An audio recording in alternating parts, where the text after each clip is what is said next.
اعوذ باللہ من الشیطان الرجیم بسم اللہ الرحمن الرحیم اللہم صلی علی محمد وآل محمد وعجل فرجہم بسم اللہ الرحمن الرحیم اللہم کل ولیک الحجۃ ابن الحسن صلواتک علیہ وعلی آبائہ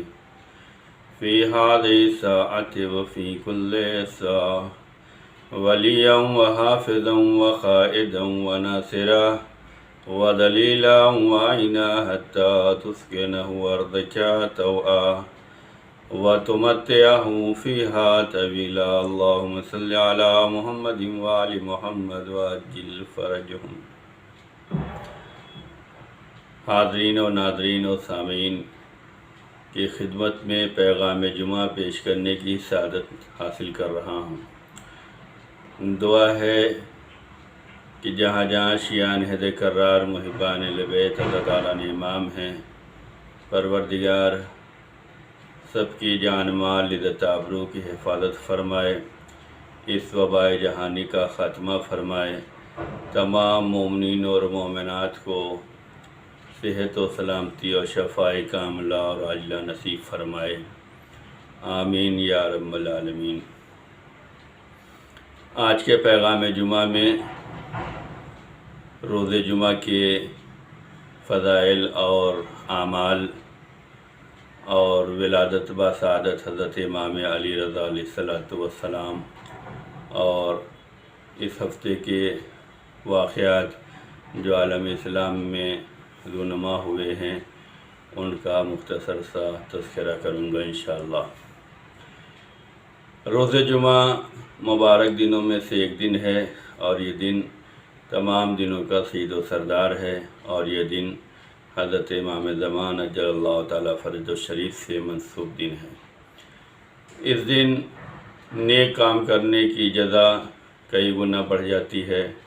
اور اس دن برے کام کی سزا جو ہے کئی گنا ہو جاتی ہے۔ یعنی کہ اگر ہم روز جمعہ نیک اعمال بجا لا رہے ہیں تو پروردگار اسے جو ہے ڈبل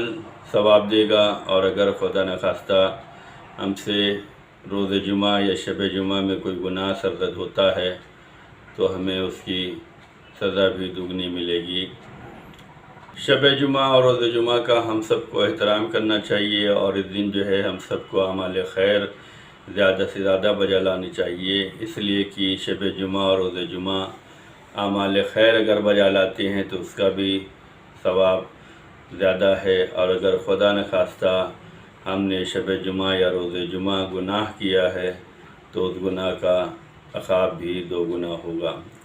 تو ہم سب کو چاہیے کہ شب جمعہ اور روز جمعہ کو جو ہے دعاؤں اور مناجات کے ساتھ گزاریں۔ شب جمعہ میں حدیث قصہ، زیارت وارثہ، زیارت عاشوراء، دعائے کمیل اور دیگر دعائیں جو منسوب ہیں اسے پڑھنا چاہیے، اور جن جن لوگوں نے اسے پڑھا ہے پروردگار ان سب کو قبول کرے اور انہیں جزائے خیر دے۔ روز جمعہ جو سب سے پہلا عمل ہوتا ہے وہ نماز صبح کے بعد جو ہے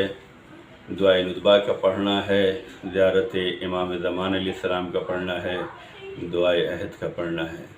دعائے عہد کے بارے میں حدیث میں آیا ہے کہ جو بندہ مومن 40 دن تک اگر دعائے عہد پڑھتا ہے تو وہ امام زمان علیہ السلام کے ناصروں میں شمار ہوگا، اور اسے امام زمان علیہ السلام کے لشکر میں شامل ہونے کی توفیق ملے گی۔ روز جمعہ غسل جمعہ ہے اور دیگر اعمال ہیں۔ روز جمعہ میں صلوات ہے جس کے پڑھنے کا زیادہ ثواب بیان کیا گیا ہے۔ روز جمعہ یہ صلوات اگر کوئی 100 مرتبہ پڑھتا ہے تو حدیثوں میں آیا ہے کہ اس کو اللہ تعالیٰ اس کی 60 حاجات پوری کرتا ہے، جن میں سے 30 دنیا کی حاجتیں ہوتی ہیں اور 30 آخرت کی حاجتیں ہوتی ہیں۔ تو اگر ہم روز جمعہ یہ صلوات پڑھتے ہیں اللہم صلی علی محمد وآل محمد وعجل فرجہم، تو پروردگار اس صلوات کے بدلے میں ہمیں 60 حاجتیں ہماری قبول کرتا ہے۔ حضرت امیر المومنین علی بن ابی طالب علیہ السلام نے فرمایا کہ جو شخص جمعے کو سورہ نساء کی تلاوت کرے گا تو وہ فشار قبر سے محفوظ رہے گا۔ اگر ہم چاہتے ہیں کہ ہم فشار قبر سے محفوظ رہیں تو ہمیں چاہیے کہ روز جمعہ سورہ نساء کی تلاوت کریں، اس لیے کہ مولا کائنات حضرت علی بن ابی طالب علیہ السلام نے فرمایا ہے کہ جو روز جمعہ سورہ مبارکہ نساء کی تلاوت کرے گا تو اللہ تعالیٰ اسے فشار قبر سے محفوظ رکھے گا۔ تو روز جمعہ کے جو اعمال ہیں ان اعمال میں ایک عمل جو ہے نماز جمعہ ہے۔ نماز جمعہ جو ہے اسے ادا کرنی چاہیے، جہاں ہو رہی وہاں شرکت کرنا چاہیے۔ نماز جمعہ میں شریک ہونے کا مطلب یہ ہے کہ آپ نماز سے پہلے جو خطبے ہوتے ہیں ان خطبوں کو بھی سننا چاہیے، اور اس میں جو بھی وعظ و نصیحت کی جاتی ہے، جو تقوی الہی کی دعوت دی جاتی ہے، ان پر عمل کرنے کی کوشش کرنی چاہیے۔ ان ایام میں آنے والی جو مناسبت ہے وہ 11 ذی القعدہ ہے، جو ولادت باسعادت حضرت امام علی رضا علیہ السلام ہے۔ امام علی رضا علیہ السلام امام موسیٰ کاظم علیہ السلام کے فرزند ارجمند ہیں، اور آپ جو ہے تیسرے علی ہیں۔ معصومین میں آپ تیسرے علی ہیں۔ پہلے علی امیر المومنین علی ابن ابی طالب علیہ السلام کی ذات گرامی ہے، اور دوسرے علی علی ابن الحسین امام زین العابدین علیہ السلام کی ذات گرامی ہے، اور معصومین میں تیسرے علی علی ابن موسی الرضا علیہ السلام ہیں، جو ہمارے اور آپ کے 8ویں امام ہیں، جن کی روز ولادت 11 ذی القعدہ ہے۔ اور اس 11 ذی القعدہ کو ولادت باسعادت ہم سب انشاءاللہ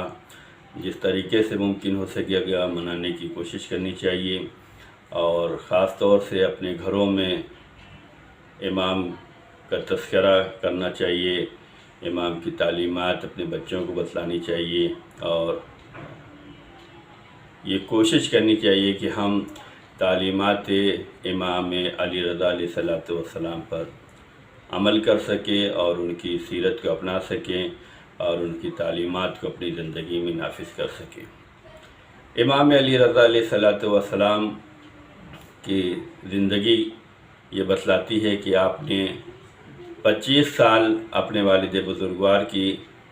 زندگی میں گزارے ہیں، یعنی کہ 25 سال آپ اپنے والد گرامی امام موسیٰ کاظم علیہ السلام کے زیر سایہ مدینے میں رہے، لیکن جب 7ویں امام کو جو ہے بغداد بلایا گیا تو آپ مدینے میں رہ گئے، اور اس کے بعد 5 سال آپ جو ہے اپنے والد بزرگوار کے ساتھ رہے، یعنی کہ اپنے والد کے ساتھ جو آپ کو زندگی ملی ہے وہ 30 سال کی زندگی ہے۔ 30 سال کی جب آپ کو عمر تھی تو آپ کے والد بزرگوار کو شہید کر دیا گیا، اور اس کے بعد آپ کو امامت ملی۔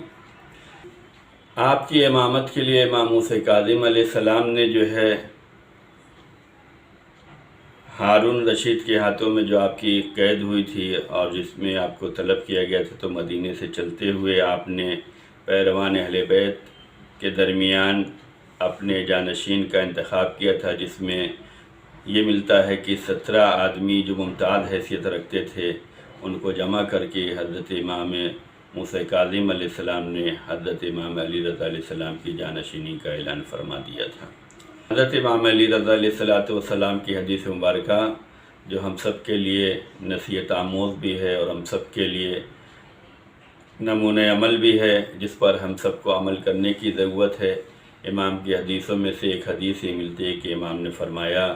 کہ وعدے کو قرض کی طرح سمجھو۔ ہم اور آپ زندگی میں ایک دوسرے سے نہ جانے کتنے وعدے کرتے ہوں گے، لیکن وعدہ نہیں نبھا پاتے، جبکہ شریعت دین محمدی میں وعدہ کی وفائی کا بڑا اہتمام کیا گیا ہے، بڑی اہمیت دی گئی ہے، بڑی تاکید کی گئی ہے، اس کی بڑی عظمت بیان کی گئی ہے کہ وعدہ کرو تو اس وعدے کو پورا کرنا چاہیے۔ لیکن ہم سے یہ کوتاہیاں ہو جاتی ہیں، اور بعض دفعہ یہ ہوتا ہے کہ ہم اس کی اہمیت کو نہیں سمجھ پاتے۔ لیکن حضرت امام علی رضا علیہ السلام ارشاد فرماتے ہیں کہ وعدے کو قرض کی طرح سمجھو۔ جس طریقے سے ہم کسی سے قرض لیتے ہیں تو اس قرض کو ہمیں ادا کرنا ہوتا ہے۔ یہ قرض اگر ہم کسی سے لے رہے ہیں تو ہمارے اوپر اس طریقے سے واجب ہے کہ اگر جس کا ہم نے قرضہ لیا ہے جس کے ہم مقروض ہیں، اگر ہم نماز پڑھ رہے ہیں اور قرض دینے والا آ جائے تو ہمیں وہ اگر پکار رہا ہے تو ہم نماز چھوڑ دیں اور اس کے قرض کی ادائیگی کر دیں جو ہم نے قرضہ لیا تھا۔ قرض واپس کرنا بہت ثواب رکھتا ہے، بہت جزا رکھتا ہے، لیکن آج کے ان ماحول میں جو بندہ قرض دیتا ہے وہ قرض دینے والے کے پیچھے لگا رہتا ہے، لیکن قرض لینے والا قرض لے کر بھول جاتا ہے اور قرض دینے والا زندگی بھر کے لیے اس کا مقروض بن جاتا ہے۔ تو امام فرماتے ہیں کہ وعدہ اگر کسی سے کر رہے ہو تو وعدے کو قرض کی طرح سمجھو۔ جس طریقے سے ہمیں قرض واپس کرنا جو ہے واجب ہے، ضروری ہے، اہم ہے، اسی طریقے سے اگر ہم نے کسی سے وعدہ کیا ہے تو وعدہ بھی نبھانا ضروری ہے۔ حضرت امام علی رضا علیہ السلام ارشاد فرماتے ہیں کہ ہم اہل بیت کسی سے کیے ہوئے وعدے کو اپنے اوپر قرض سمجھتے ہیں، جس طرح رسول اللہ صلی اللہ علیہ وآلہ وسلم اسے قرض سمجھتے تھے۔ وعدہ خلافی ایک اخلاقی برائی ہے اور گناہ ہے۔ وعدہ خلافی کرنے والوں کی قرآن اور حدیث میں مذمت کی گئی ہے۔ وعدہ خلافی انسان کا معیار اور اعتبار لوگوں کی نگاہوں میں کم کر دیتا ہے۔ اگر وعدہ پورا نہیں کر سکتے ہو تو کسی سے وعدہ ہی نہیں کرنا چاہیے۔ سیرت انبیاء اور معصومین علیہ السلام پر عمل کرتے ہوئے وعدے کو پورا کرنا چاہیے۔ اگر ہم امام کے چاہنے والے ہیں، اگر ہم امام کی تعلیمات پہ عمل کرنے والے ہیں تو ہم پر ضروری ہے، لازم ہے، واجب ہے کہ ہم اگر کسی سے وعدہ کر رہے ہیں تو بحیثیت مومن، بحیثیت محب، بحیثیت پیروان اہل بیت ہماری ذمہ داری ہے کہ امام فرماتے ہیں کہ جس سے بھی وعدہ کرو تو وعدے کو پورا کرنا چاہیے۔ انبیاء کی داستان طویل داستان ہے جس میں ملتا ہے کہ انبیاء علیہ السلام ایک جگہ پر کئی دنوں تک اور کئی مہینوں تک کھڑے رہے۔ لوگوں نے پوچھا تو امام نے یا انبیاء نے یا نبیوں نے یہ بتلایا کہ ہم سے فلاں شخص نے وعدہ کیا تھا کہ ہم یہیں ملیں گے اور ہم نے اس سے وعدہ کر لیا تھا، لہذا ہم یہاں پر کھڑے ہیں، اس کا انتظار کر رہے ہیں۔ تو وعدہ وفائی ضروری ہے۔ اگر ہم امام کے چاہنے والے ہیں، امام کے ماننے والے ہیں، امام سے محبت کرنے والے ہیں تو ہم سب کو چاہیے کہ اگر کسی بندے مومن سے ہم کوئی وعدہ کر رہے ہیں تو وعدے کو پورا کرنا چاہیے۔ امام فرماتے ہیں کہ وعدہ قرض کی طرح ہے، جس طرح قرض واپس کرنا واجب ہے اسی طریقے سے وعدہ بھی نبھانا واجب ہے۔ حضرت امام علی رضا علیہ السلام کی حدیث مبارکہ میں یہ حدیث بھی ملتی ہے کہ آپ نے فرمایا کہ سب سے زیادہ برے وہ لوگ ہیں جو بخشش اور عطا نہیں کرتے اور اکیلے اور تنہا کھاتے ہیں۔ آج کے اس ماحول میں جو کرونا کا دور ہے، جو مشکلات کا دور ہے، جو تکلیفوں کا دور ہے، جس میں کاروبار بند ہیں، جس میں پریشانیاں ہیں، جس میں نوکری نہیں ہے، جس میں جاب نہیں ہے، جس میں کاروبار نہیں ہے، ایسے موقع پر ہم سب کی ذمہ داری ہے کہ ہم سب بندگان خدا کی، بندے مومنین کی، اپنے عزیز و اقارب کی مدد کریں، اس لیے کہ امام فرماتے ہیں کہ سب سے زیادہ برے وہ لوگ ہیں جو بخشش اور عطا نہیں کرتے اور اکیلے اور تنہا کھانا کھاتے ہیں۔ تو ہم سب پہ ذمہ داری ہے کہ اگر ہم بروں سے بچنا چاہتے ہیں تو ہمیں اپنے اندر وہ برائی کا خاتمہ کرنا ضروری ہے، اور برائی یہ ہے کہ انسان کے اندر یہ صفت ہونی چاہیے کہ اس کا ہاتھ سخی جیسا ہاتھ ہو، اس کے ہاتھ میں سخاوت پائی جاتی ہو، اس کے دل میں جو ہے جذبہ ایمانی ہو، قربانی کا جذبہ ہو، عطا کرنے کا جذبہ ہو، جود و کرم کا جذبہ ہو، تو اس بندگان خدا کی اور بندگان مومنین کی ہمیں مدد کرنی چاہیے۔ اس لیے کہ اگر مدد ہم کر رہے ہیں تو یہ ہم اچھوں میں شامل ہو رہے ہیں۔ امام فرماتے ہیں برے ہیں وہ لوگ جو بخشش اور عطا نہیں کرتے اور اکیلے اور تنہا کھانا کھاتے ہیں۔ تو انسان کے پاس جو کچھ مال و دولت ہے وہ سب اللہ کا عطا کیا ہوا ہے، اور اللہ نے قرآن میں انفاق اور عطا اور بخشش کا حکم دیا ہے، لیکن انسان یہ گمان کر لیتا ہے کہ جو کچھ اس کے پاس ہے وہ سب اسی کی ملکیت ہے، اور اسی بنا پر وہ انفاق سے بچتا ہے اور عظیم ثواب سے محروم ہو جاتا ہے۔ جبکہ ہونا یہ چاہیے کہ اللہ تعالیٰ نے ہمیں جو کچھ دیا ہے، ہمارے پاس جو کچھ ہے وہ سب کچھ اللہ کا عطا کیا ہوا، اللہ کا دیا ہوا ہے۔ اللہ نے آپ کو ذریعہ بنایا ہے، اللہ نے اگر آپ کو دیا ہے تو اللہ یہ چاہتا ہے کہ آپ انفاق کریں۔ حدیثوں میں آیا ہے کہ جو لوگ انفاق کرتے ہیں، جو راہ خدا میں خرچ کرتے ہیں، جو بندگان مومنین کی مدد کرتے ہیں، جو غریبوں کا خیال رکھتے ہیں، اللہ مال کے ذریعے سے انہیں آزماتا ہے کہ ہم نے تمہیں دیا ہے، تم پر ضروری ہے کہ تم غریبوں کو دو۔ اللہ نے جو دولت دی ہے، اللہ نے جو ہمیں کچھ دیا ہے، ہم اسے راہ خدا میں انفاق کریں۔ اللہ دیکھنا چاہتا ہے کہ ہم نے تمہیں دیا ہے، تم دے سکتے ہو یا نہیں دے سکتے۔ اگر ہم دے رہے ہیں تو اس کا مطلب یہ ہے کہ ہم بندگان خدا میں شامل ہیں اور اللہ نے ہمیں ذریعہ بنایا۔ جو لوگ راہ خدا میں انفاق کرتے ہیں، جو لوگ غریبوں کی، یتیموں کی، مسکینوں کی مدد کرتے ہیں، جو ایک دوسرے کا خیال رکھتے ہیں، جو بندگان مومن کی مدد کرتے ہیں، وہ اللہ کی نگاہ میں بڑے مقرب ہیں، بڑے محترم ہیں۔ اللہ کی نگاہ میں ان کی شان ہے، عظمت ہے، بزرگی ہے۔ انہیں یہ سوچنا چاہیے کہ اللہ تعالیٰ کا کرم ہے ہمارے اوپر کہ اللہ نے ہمیں ذریعہ بنایا ہے کہ ہم بندگان خدا کی مدد کر رہے ہیں۔ اور اگر خدا نخواستہ ہمارے پاس مال و دولت سب کچھ ہے اور ہم بندگان مومن کی مدد نہیں کر رہے ہیں تو ہم اللہ کے دیے ہوئے رزق کو جو ہے اپنے پاس چھپا کر رکھ رہے ہیں۔ قارون پر لعنت کرتے ہیں، فرعون پہ لعنت کرتے ہیں، شداد پہ لعنت کرتے ہیں، لیکن وہی صفات تو ہمارے اندر بھی ہیں۔ اگر ہم خرچ نہیں کر رہے ہیں، اللہ کا دیا ہوا مال اگر ہم خرچ نہیں کر رہے ہیں تو ہم بھی اپنے وقت کے قارون و فرعون ہیں، شداد ہیں۔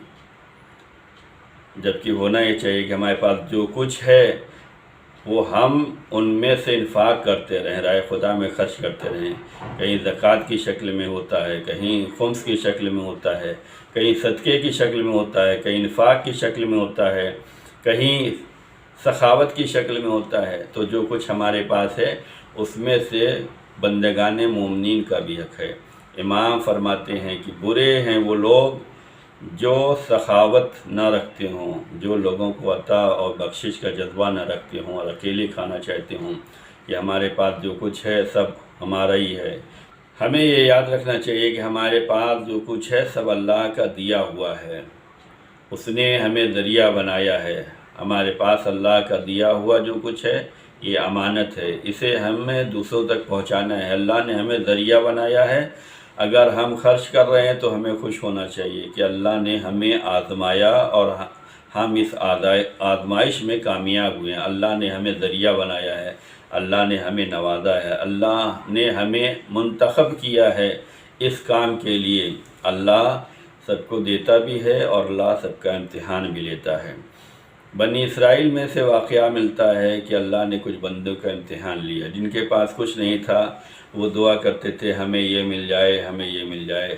جو بھی اللہ کی بارگاہ میں دعا کرتا ہے دعا ضرور قبول ہوتی ہے، کبھی جلدی قبول ہوتی ہے، کبھی تاخیر سے قبول ہوتی ہے۔ تو بنی اسرائیل میں کچھ بندے ایسے تھے جو اللہ سے دعا کرتے تھے، اللہ نے ان کی دعا قبول کی۔ دعا یوں قبول کی کہ جو لوگ دعا کر رہے تھے ان کے پاس فرشتہ انسانی شکل میں آیا اور کہا تمہاری کیا دعا ہے؟ تو کسی کے سر پہ بال نہیں تھا، گنجے تھے، تو ان کی دعا یہ تھی کہ ہمارے سر پہ بال آ جائے۔ فرشتے نے جو انسانی شکل میں آیا تھا اس گنجے سے جو اس کی دعا یہ تھی کہ ہمارے سر پہ بال آ جائیں، فرشتے نے اس کے سر پہ ہاتھ پھیرا اور بال آ گیا۔ فرشتہ دوسرے انسان کے پاس پہنچا جو نابینا تھا، ایک آنکھ نہیں رکھتا تھا، کہا تمہاری کیا دعا ہے؟ کہا کہ ہماری دعا یہ ہے کہ ہمیں بینائی مل جائے، سب ہمیں دیکھتے ہیں ہم کسی کو نہیں دیکھ پاتے۔ فرشتے نے ان کے آنکھوں پہ اپنا ہاتھ پھیرا تو اس کو بینائی مل گئی، اس کی دعا بھی قبول ہو گئی۔ فرشتہ